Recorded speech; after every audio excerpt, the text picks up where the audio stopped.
근데 오늘은 사무엘하 12장으로 가서 1절부터 25절까지 조금 길긴 하지만 우리 통독하는 의미로 우리 사무엘하 12장 1절에서 25절까지를 봉독하도록 하겠습니다. 제가 1절 읽고요, 우리 25절까지 한 절씩 우리 교독했으면 좋겠습니다.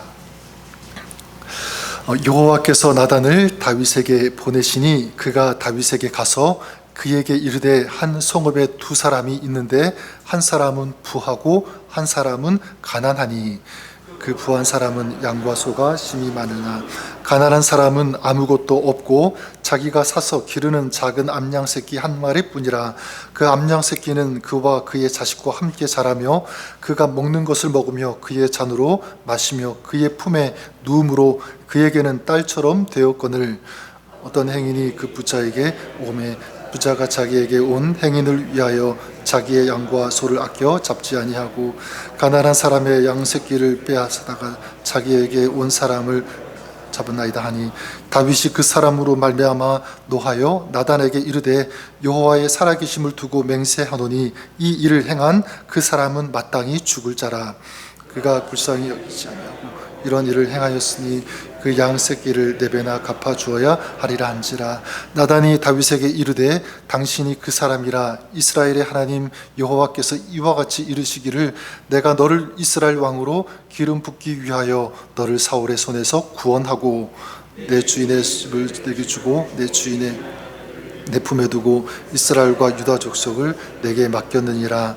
만일 그것이 부족하였건 내가 내게 이것저것을 더 주었으리라. 그러한데 어찌하여 내가 여호와의 말씀을 업신여기고 나 보기에 악을 행하였느냐. 내가 칼로 햇사람 우리아를 치되 암몬 자손의 칼로 죽이고 그의 아내를 빼앗아 내 아내로 삼았도다. 이제 내가 내를 업신여기고 햇사람 우리아의 아내를 빼앗아 내 아내로 삼았은즉 칼이 내 집에서 영원토록 떠나지 아니하리라 하셨고 여호와께서 또 이와 같이 이르시기를 보라 내가 너와 내 집에 재앙을 일으키고 내가 내 눈앞에서 내 아내를 빼앗아 내 이웃들에게 주리니 그 사람들이 내 아내들과 더불어 백주에 동침하리라. 너는 은밀히 행하였으나 앞에서 백주의 이 일을 행하리라 하셨나이다 하니 다윗이 나단에게 이르되 내가 여호와께 죄를 범하였노라 하매 나단이 다윗에게 말하되 여호와께서도 당신의 죄를 사하셨나니 당신이 죽지 아니하려니와 이 일로 말미암아 여호와의 원수가 크게 비방할 거리를 얻게 하였으니 당신이 낳은 아이가 반드시 죽으리다 하고 나단이 자기 집으로 돌아가니라. 우리아의 아내가 다윗에게 낳은 아이를 여호와께서 치심에 심히 앓는지라. 다윗이 그 아이를 위하여 하나님께 간구하되 다윗이 금식하고 안에 들어가서 밤새도록 땅에 엎드렸으니 그 집에 늙은 자들이 그 곁에 서서 다윗을 땅에서 일으키려 하되 왕이 듣지 아니하고 그들과 더불어 먹지도 아니하더라. 이래 만에 그 아이가 죽으니라. 그러나 다윗의 신하들이 아이가 죽은 것을 왕에게 아뢰기를 두려워하나니 이는 그들이 말하기를 아이가 살았을 때에 우리가 그에게 말하여도 왕이 그 말을 듣지 아니하셨나니 어떻게 그 아이가 죽은 것을 그에게 아뢰을 수 있으랴. 왕이 상심하시리로다 함이라. 다윗이 그의 신하들이 서로 수군거리는 것을 보고 그 아이가 죽은 줄로 다윗이 깨닫고 그의 신하들에게 묻되 아이가 죽었느냐 하니 대답하되 죽었나이다 하는지라. 다윗이 땅에서 일어나 몸을 씻고 기름을 바르고 의복을 갈아입고 여호와의 전에 들어가서 경배하고 왕궁으로 돌아와 명령하여 음식을 그 앞에 차리게 하고 먹은지라. 그의 신하들이 그에게 이르되 아이가 살았을 때에는 그를 위하여 금식하고 우시더니 죽은 후에는 일어나서 잡수시니 이 일이 어찌 됨이니까 하니 이르되 아이가 살았을 때에 내가 금식하고 온 것은 혹시 여호와께서 나를 불쌍히 여기사 아이를 살려주실지 누가 알까 생각함이거니와 지금은 죽었으니 내가 어찌 금식하랴. 내가 다시 돌아오게 할 수 있느냐. 나는 그에게로 가려니와 그는 내게로 돌아오지 아니하리라 하니라. 다윗이 그의 아내 바세바를 위하고 그가 아들을 낳음에 그의 이름을 솔로몬이라 하니라. 여호와께서 그를 사랑하사. 25절 같이 읽겠습니다. 선지자 나단을 보내 그의 이름을 여디디아라 하시니 이는 여호와께서 사랑하셨기 때문이더라. 아멘. 하나님의 말씀입니다. 여러분 성경에 예수님 말고 신앙적인 영적인 모델과 같은 사람, 본보기가 될 수 있는 그런 사람을 꼽으라면 여러분 누구를 꼽으시겠습니까? 저는 우리 계속 보고 있는 다윗이 그 중에 한 사람이 아닐까 이렇게 생각합니다. 지금까지 우리가 보고 있는 이 다윗, 어떤 신앙, 어떤 모습이었죠? 계속 쫓기는 상황 속에서도 신앙적으로 성숙한 이런 모습을 보여주었고, 왕이 되어서도 마찬가지죠. 늘 푸른 그 소나무처럼 한결같은 그런 모습으로 하나님을 섬기며 예배하며 또 주님을 위해 살아가는 어떤 그런 모습. 그래서 하나님께서 주시는 영적인 축복, 그리고 지경의 축복, 또 사람의 축복까지 누렸던 그런 사람. 자, 그런데 우리 읽지 않았지만 앞장 사무엘하 11장에 어떤 내용이 나오냐면, 이게 지금까지 우리가 보았던 다윗이 맞을까라고 그런 의문이 들 정도로 당혹스러운 그런 이야기가 사무엘하 11장 앞에 소개가 되고 있습니다. 여러분 잘 아시는 내용이죠. 우리아의 아내 밧세바와 간음하는 그런 이야기입니다. 왕궁의 이 지붕을 거닐다가 밧세바를 보게 되죠.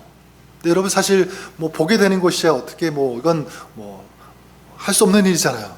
그럼 거기서 중단하고 거기서 그쳤어야 되는데 어떻게 합니까? 사람을 지켜서 그 여인이 누구인지를 알아내게 됩니다. 그랬더니 우리아의 아내라는 것을 알게 되죠.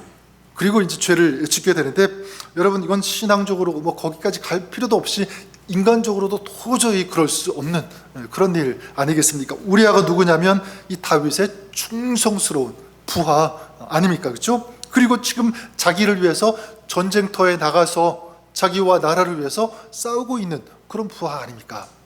그리고 밧세바가 임신을 했을 때 어떻게 하죠?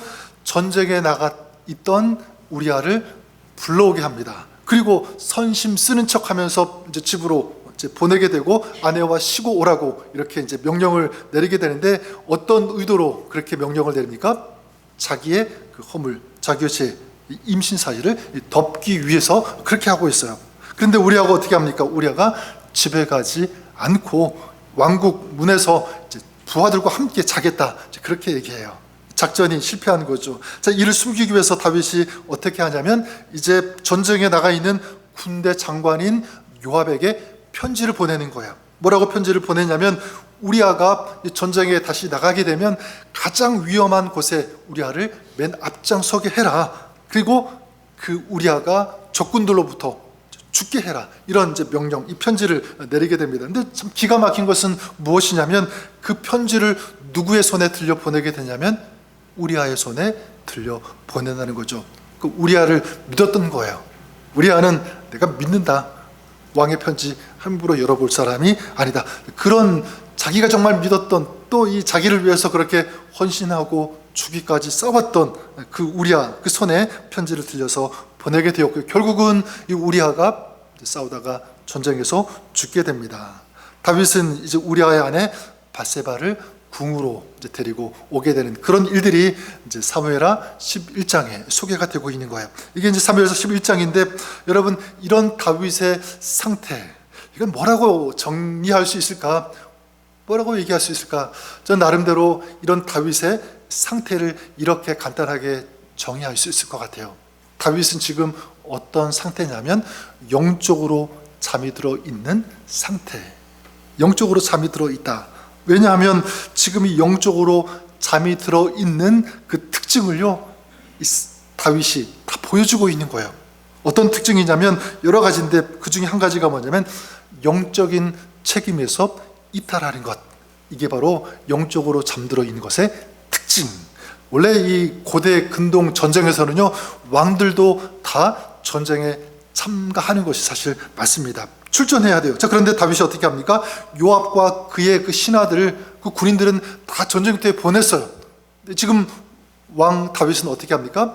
왕궁에 남은 거죠. 사실 나가서 싸워야 되는데 같이 그러지 않았습니다. 여러분, 영적으로 잠들어 있는 이 모습, 이 특징이 바로 이것입니다. 하나님께서 맡기신 그 자리, 그 사명에서 벗어나고, 물론 어떤 쉼이 필요해서 잠깐 내려놓을 수는 있겠지만, 하나님께서 놓으신 그 자리에 있어야 함에도 불구하고 의도적으로 인간적으로 자기가 결정해서 벗어나다는 것은요, 옳지 않은 것입니다. 편안함을 추구하는 이 모습, 지금 이게 다윗의 모습. 두 번째, 영적으로 잠들어 있는 사람의 특징이 있다면 절제하지 못한다, 이거예요. 다윗은 저녁에 침상에서 일어났습니다. 왕궁 옥상에서 거닐다가 밧세바를 보게 되는데, 우연히 보이는 것이야 어쩔 수 없지만 그 순간부터 다윗의 이 시선이 거기에 머무르는 거야. 빼앗기는 거죠. 마음이 빼앗기는 거죠.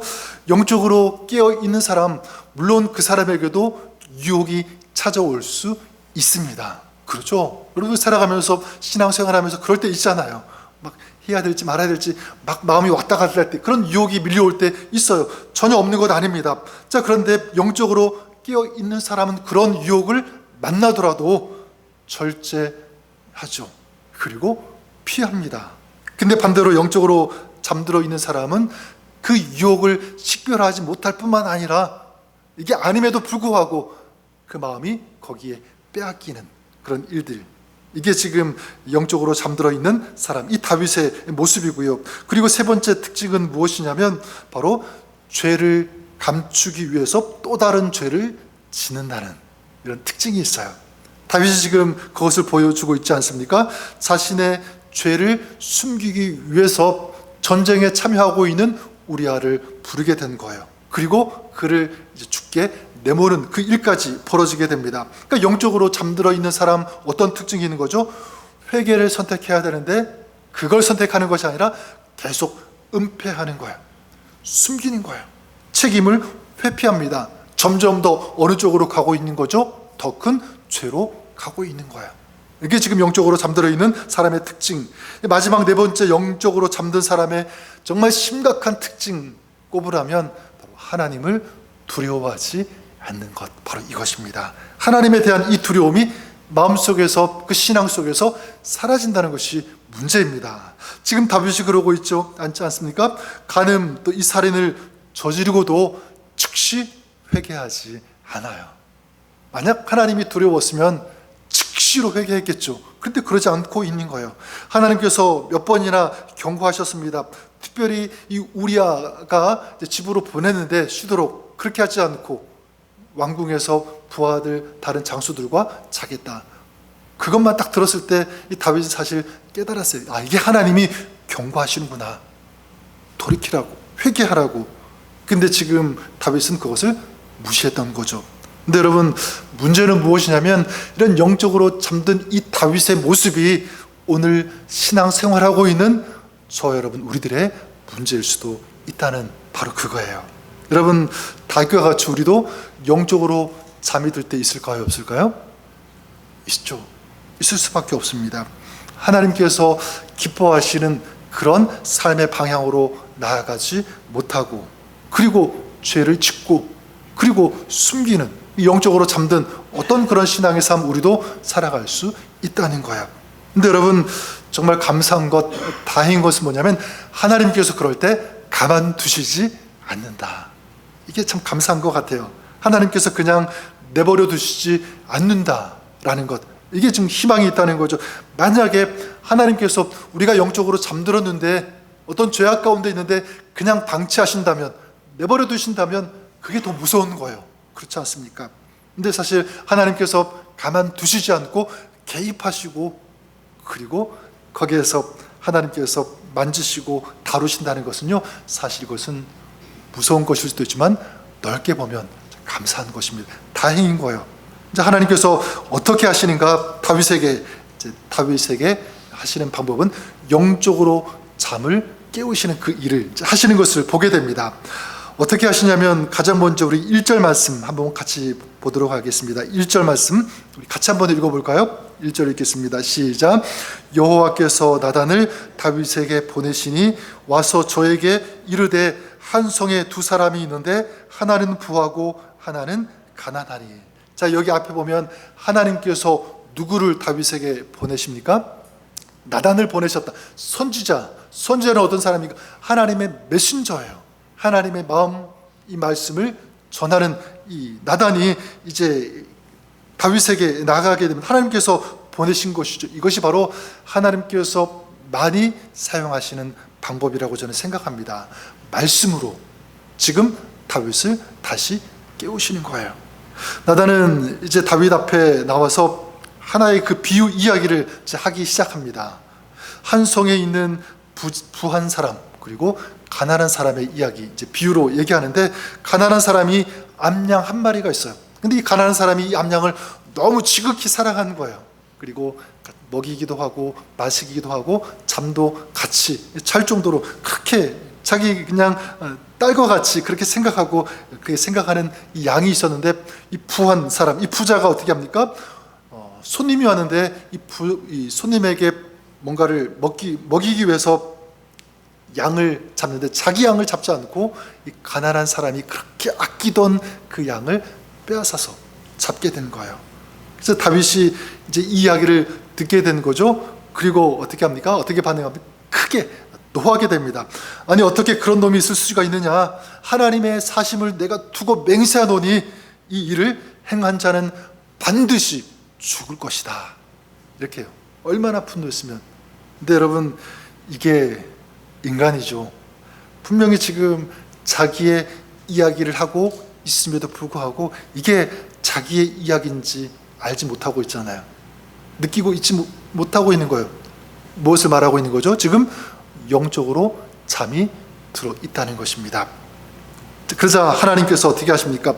더 강하신 방법으로 이제 깨우시죠. 직접적인 방법으로 깨우시는데, 그게 이제 7절부터 9절까지 나단이 이렇게 얘기합니다. 나단이 다윗에게 이르되 당신이 그 사람이라. 이스라엘의 하나님 여호와께서 이처럼 이르시기를 내가 너로 이스라엘 왕을 삼기 위하여 내게 기름을 붓고 너를 사울의 손에서 구원하고 내 주인의 집을 내게 주고 내 주인의 처들을 내 품에 두고 이스라엘과 유다 족속을 내게 맡겼느니라. 만일 그것이 부족하였을 것 같으면 내가 내게 이것저것을 더 주었으리라.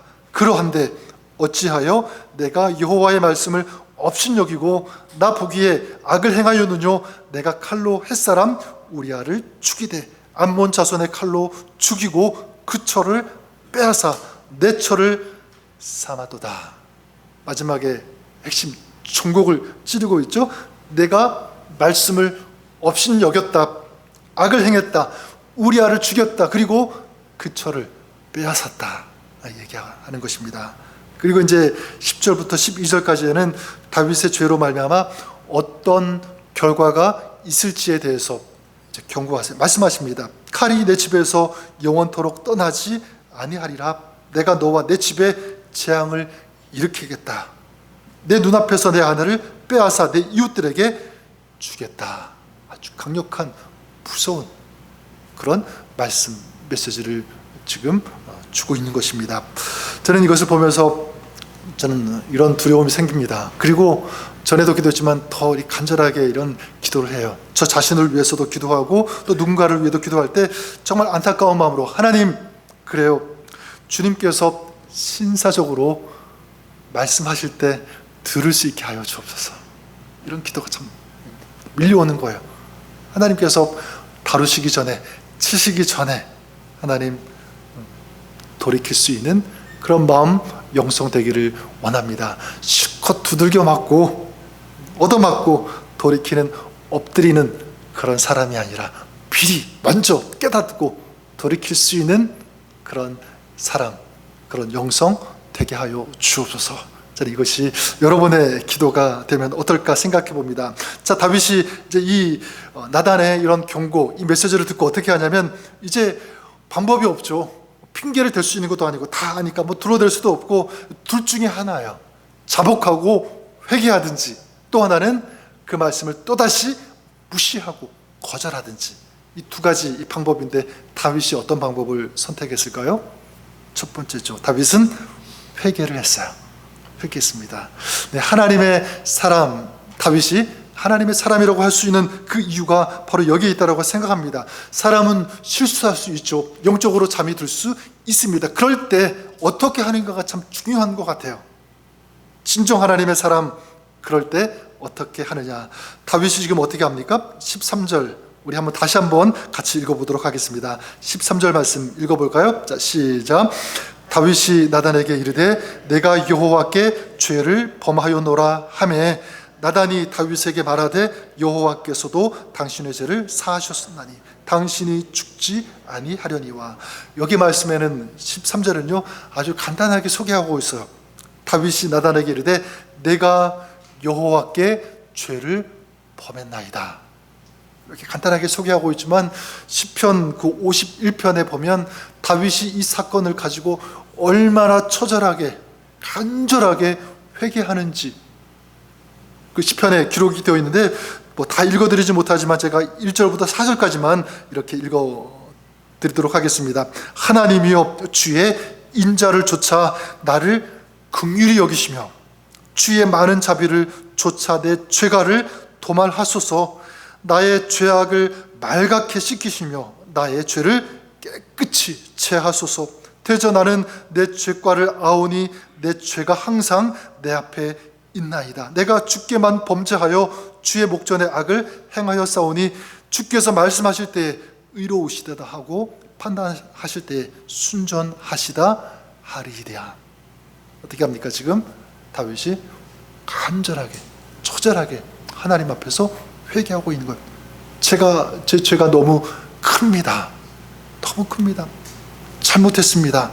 하나님께서 의로우시다라고 하실 때에만 제가 깨끗해지고 의로워질 수 있습니다. 하나님만 할 수 있습니다. 하나님의 은혜, 긍휼하심을 구합니다. 용서해 주십시오. 기도합니다. 사실 다윗이 이 밧세바와 이 간음한 것은요, 당시 그 왕들, 이 제왕들의 기준에서 본다면 사실 큰 범죄가 아닐 수 있어요. 근데 지금 다윗이 뭐라고 고백하고 있습니까? 제가 주의 목전에서 행하였나이다. 주님 앞에서, 주의 목전에서. 여러분, 우리 신앙인은요, 신앙을 갖는 순간부터 세상 사람들과 다른 기준을 갖게 된다고 생각해요. 여러분, 어떤 기준이냐면 이제 하나님 앞에서라고 하는 이 기준이 우리 믿는 사람에게는 생기게 된다는 것입니다. 그러니까 사람들이 볼 때, 세상 사람들은 괜찮다라고 말해도 우리는 어떤 기준? 하나님 앞에서 하나님께서 어떻게 보시는지. 그러니까 사람들, 세상은 괜찮다고 해도 하나님이 아니라고 하면 그건 아닌 거죠. 그렇죠? 그리고 사람들이 얘기할 때 그건 아무도 보지 않아, 그건 너만 아는 일이야, 행해도 돼, 이렇게 말하지만 우리 기준은 뭐가 있습니까? 하나님 앞에서 하나님이 보시는 거예요. 그러니까 이런 새로운 기준이 생긴다. 그래서 지금 다윗이 그것을 정확하게 알고 고백하고 있는 거예요. 제가 주의 목전에서 행했습니다. 아무도 알지 않아도, 보지 않았다고 해도 얼마든지 숨길 수 있지만 하나님 앞에서는 숨길 수가 없습니다. 고백하고 있는 거예요.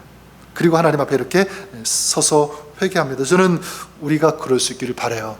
여러분, 우리도 아까도 말씀드렸지만 영적으로 잠이 들 수 있을 때 있잖아요. 그렇죠? 잠들 때 있어요. 그럴 때 어떻게 해야 되니까 하나님께서 깨우실 때 그때 깨닫고 일어날 수 있기를 바랍니다. 하나님은 환경을 통해서도 깨우실 수 있어요. 사람을 통해서도, 그리고 메시지, 말씀을 통해서 우리의 마음을 두드리며 깨우실 때가 있다는 사실입니다. 그럴 때 하나님께서 말씀하실 때, 깨우실 때 그냥 못 들은 채, 모른 채 무감각하게 그렇게 있는 자가 아니라, 아, 이건 하나님이 나를 깨우시고 있구나, 다시 일어나라고 하시는구나, 이렇게 깨닫고 다시 일어서는, 그리고 회개할 수 있는 우리의 신앙이 될 수 있기를 바랍니다.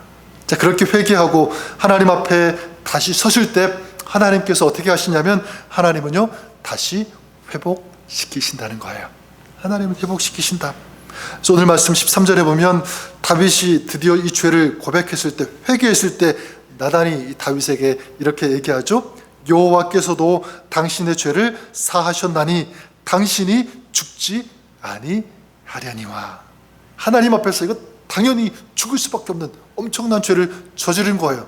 근데 하나님께서 당신의 죄를 사하셨다, 죽지 않을 것이다, 이렇게 선포합니다. 하나님의 약속이죠. 그러니까 죄가 아무리 더럽고 클지라고 할지라도 회개하면 하나님께서 용서하신다. 그걸 우리에게 가르쳐주고 있는 것입니다. 그래서 이사야서 1장 18절에 너희의 죄가 주홍 같을지라도 눈과 같이 희어질 것이요 진홍같이 붉을지라도 양털같이 희게 되리라. 언제 어떻게 그렇게 된다는 거죠? 회개할 때만, 주님 앞에 내어놓고 고백할 때, 주님의 용서하심 긍휼을 구할 때 하나님께서 깨끗게 하시고 희게 하시게 할 것이다, 용서하신다라고 하는 하나님의 말씀인 것입니다. 자, 그러면 구체적으로 하나님께서 어떻게 회복시키시는가, 이게 참 중요한 것 같은데, 두 가지 방법으로 하나님께서 이 다윗을 회복시키시는데요. 첫 번째 방법은 무엇이냐면 죄의 후유증으로부터 먼저는 벗어날 수 있도록 하나님께서 그를 회복시키십니다. 그래서 14절에 보면 나단이 이제 계속 예언하게 되는데, 이 일로 인하여 여호와의 원수로 크게 회방할 거리를 얻게 하였으니 당신의 낳은 아이가 정령 죽을 것이다, 이렇게 얘기합니다. 이 말씀대로 이제 그 밧세바가 낳은 그 아이가 병에 걸리게 되죠. 그리고 7일 만에 죽게 됩니다.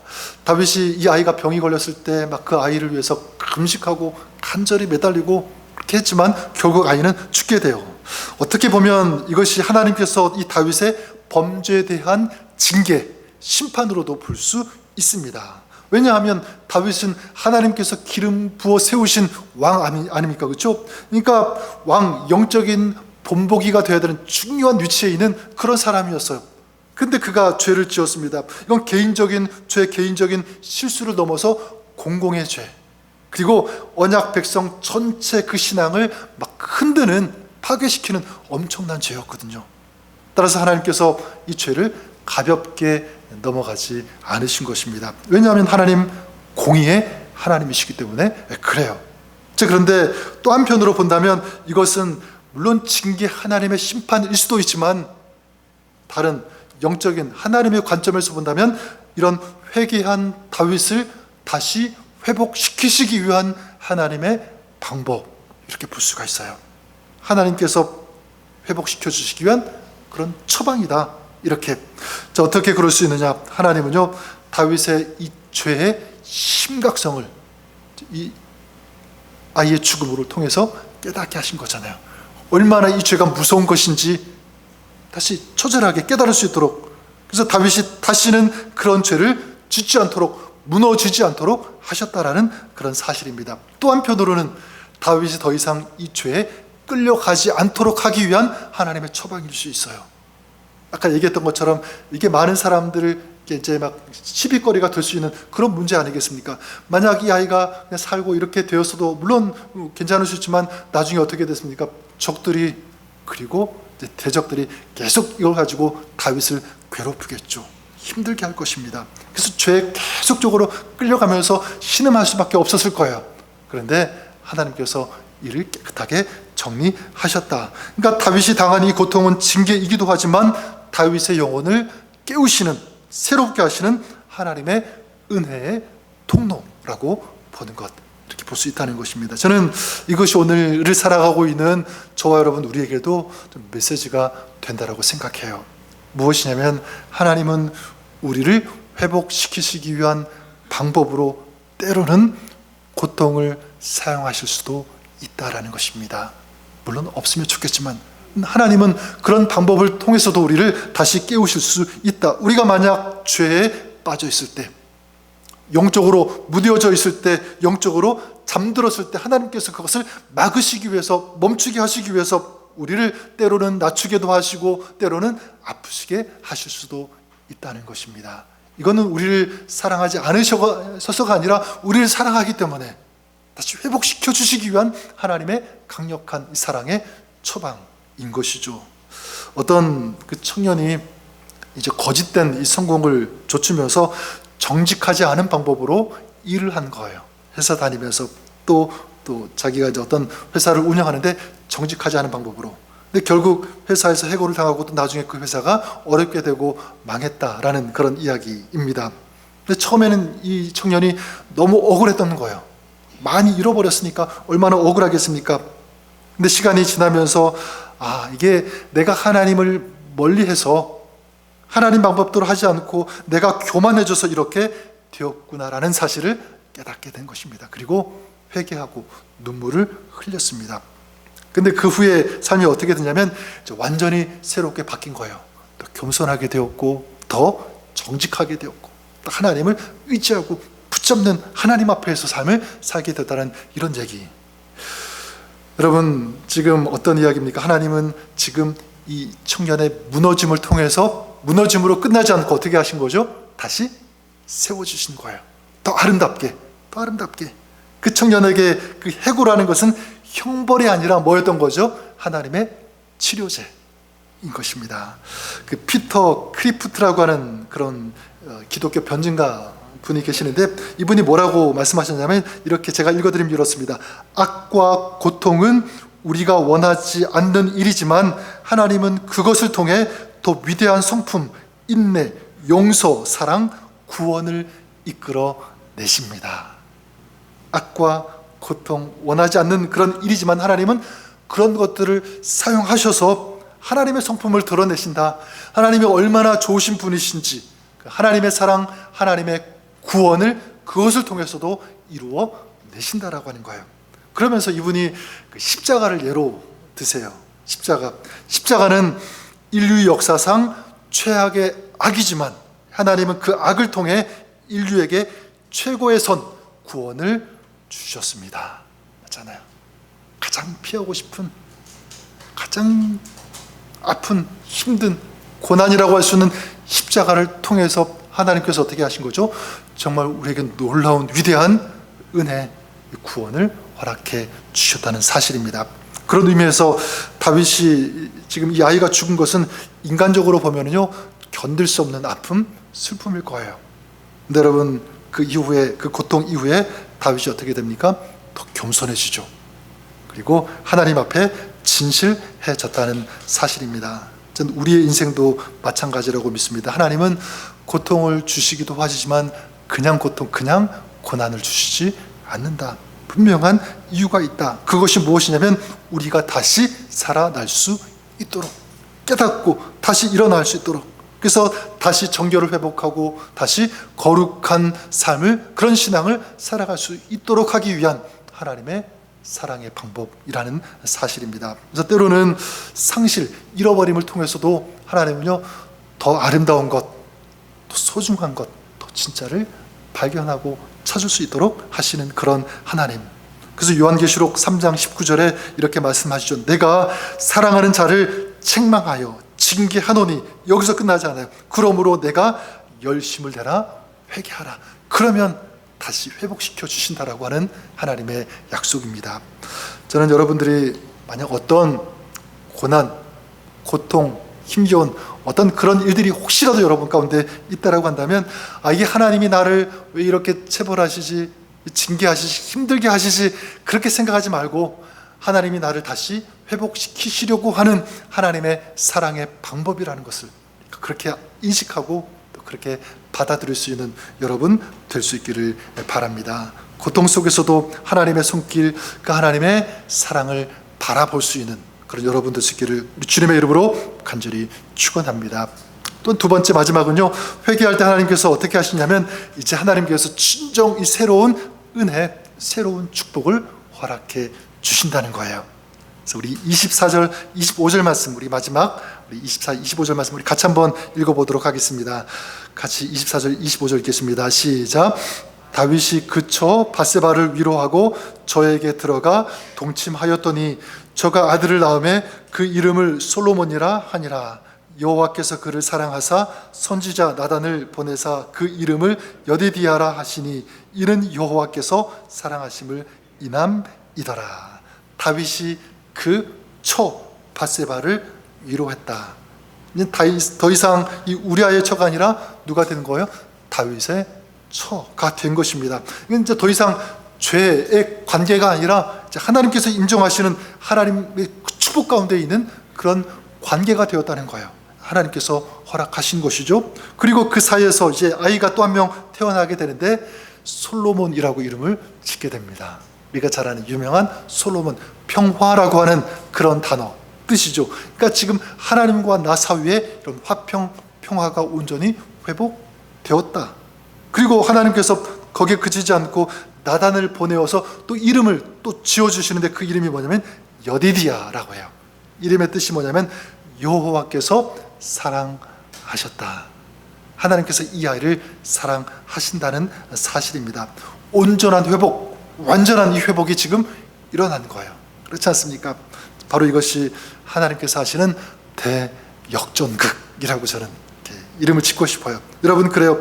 하나님께서 하시면 특별히 우리가 자기의 그 연약함을 인정하고, 내가 영적으로 잠들어 있음을 고백하고, 내가 죄 지었음을 인정하고 회개하면 우리 하나님께서 아무리 큰 죄라고 할지라도 그 죄를 용서하시는 하나님, 사하시고 깨끗게 하시는 하나님, 거기서 그치지 않고 더 큰 놀라운 은혜와 은총을 허락하시고 부어주시는 하나님, 이번에 우리 하나님 아버지신 줄 믿습니다. 세상이 볼 때는요, 완전히 포기한 사람이라고 할지라도 하나님께서 하시면 그 사람을 가장 위대하게 아름답게 사용하신 그분이 우리 하나님 아버지신 줄 믿습니다. 저는 마지막으로 이렇게 도전을 드리고 싶어요.